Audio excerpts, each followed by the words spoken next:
Welcome to another episode of St Vincent Untold Stories. As everyone knows by now, the truth is unfolding in St Vincent and the Grenadines.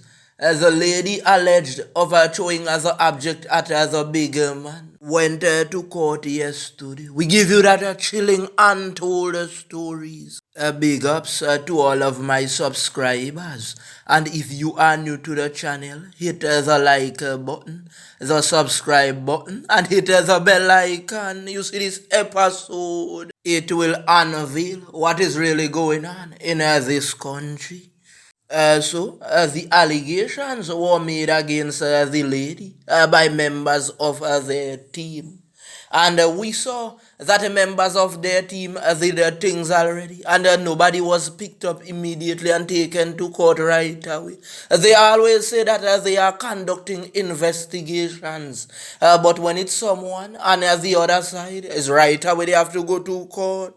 I told everyone in St. Vincent and those living abroad looking into St. Vincent, do not jump to conclusions too early because their regime is filled with lies. They are telling so many lies you don't even know what to believe when they say something. Let us just be rational. They said that they have a video, right? And we don't want to doubt them. Because they could be holding back the video until a later date. But the question is, who do they have on the video? If they really do have a video, why were they confiscating phones, memory cards, and so forth?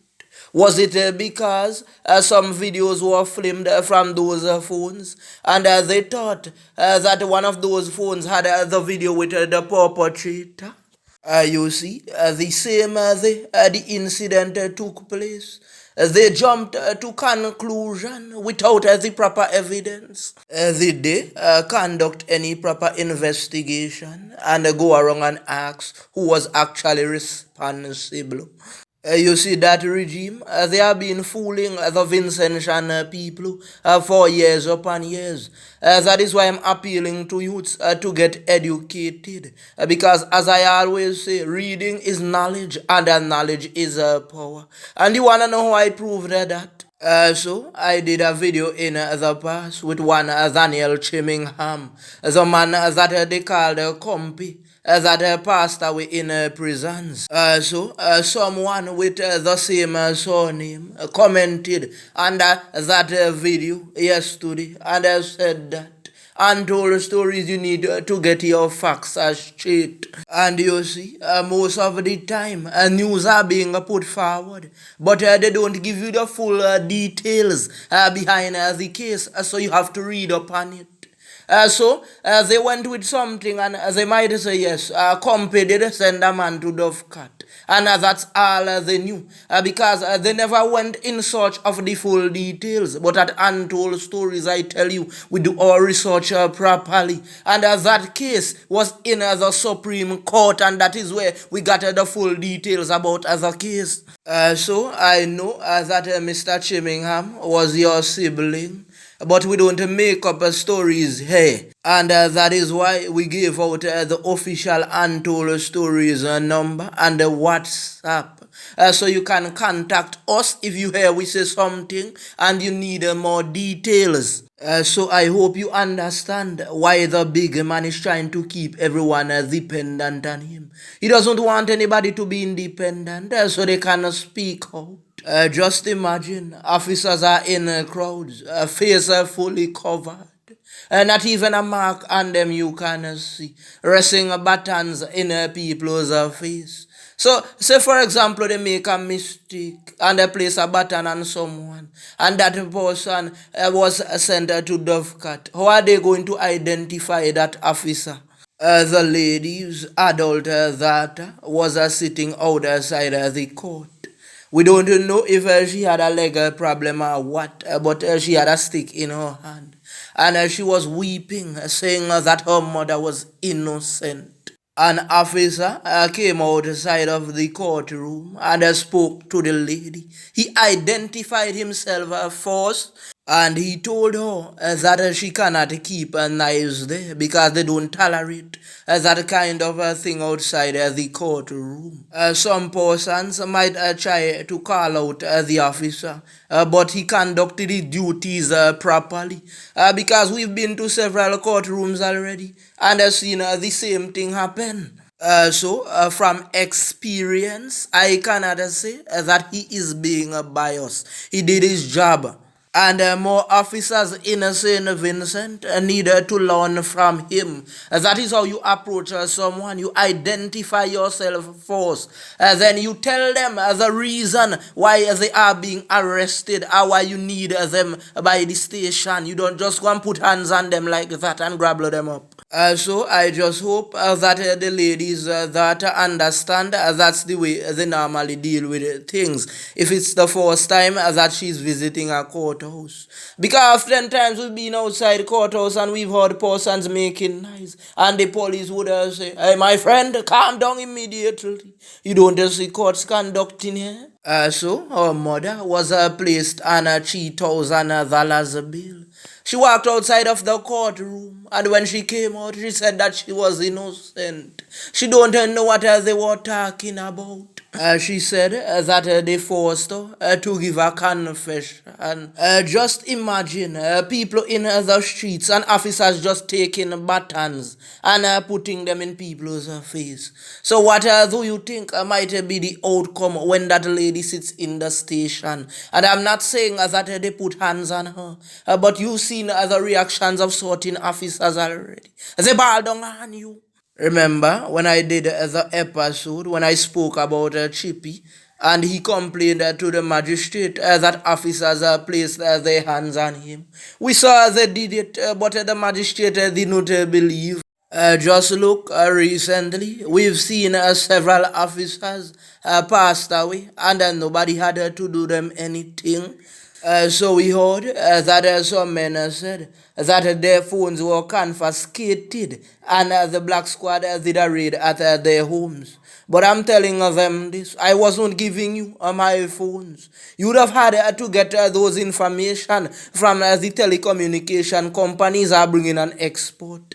A phone is someone's personal property. Under no condition would I surrender my phone to anyone. You see, in the international countries, the officers don't even need your physical phone in their hand. They can access the metadata from the telecommunications companies. They even have a tracking device on the phones that can tell you where that person was already and where certain calls were made from. But you see, they don't even know how to amp up security because they are worrying about who are speaking out against them. I don't know who set up that thing to protect the big man.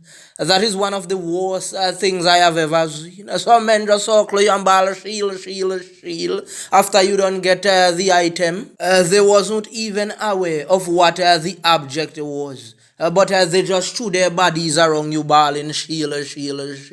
What if that was a popo? Some of your supporters even took things out of proportion, extending the charges more than they are. Here at Untold Stories, remember we said in a previous episode that you can take a piece of the islands in St. Vincent and go and live on one with your family because you have done a lot of good. On this channel, we always give Jack the jacket. And you did more than the previous administration during your time. They say that when you are outside the game, you see the game better. And when the previous administration was in power, you was on the sidelines watching the game, waiting to get in, so you handle the business better. There are people on different sides watching you now from the sideline, seeing your mistake, and it is time now for you to pass on the baton. When the incident happened, when the big man collected the object, There were poor sons saying, let's go to Kingston to handle business. But let me tell them something. The big man is now about 75. Are you going to put your life on the line for a 75-year-old that already ate well and drank well and have several properties around St. Vincent and the Grenadines when you have nothing, and if you put your hands on someone and send them to Dovecat, you would be sitting in the prison? Please don't take my words out of context. What I am trying to explain is something like this. You know, if an old lady goes on the street that is 75 and someone tries to take away her purse, then you would defend her. But don't tell me that two parties are going against each other that consist of big civilized men and women who knows better and knows the consequences of breaking the law, and still let you go and put your hands on someone and don't tell you not to do that. So a prominent member on the big man's side said that they don't want no apology. So if that lady is innocent, should she accept an apology from the big man? As I told you before, we know the big man likes to sue, he sues for everything. So I hope he can handle a lawsuit as well. You see, at Untold Stories, we are different. Even if the big man says something about us that we don't like, we are not even gonna sue him. Because we are not on that. We are about progress and are trying to get the country moving forward. The country is stagnant, in need of help.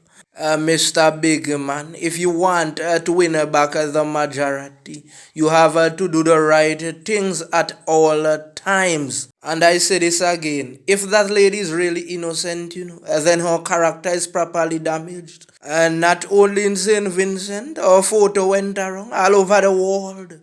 As a people, we need to change our mindset. With that being said, I just want to big up the entire population in St. Vincent, the regional islands and the international countries who are supporting and praying for us during these difficult times. We thank you. I'm out.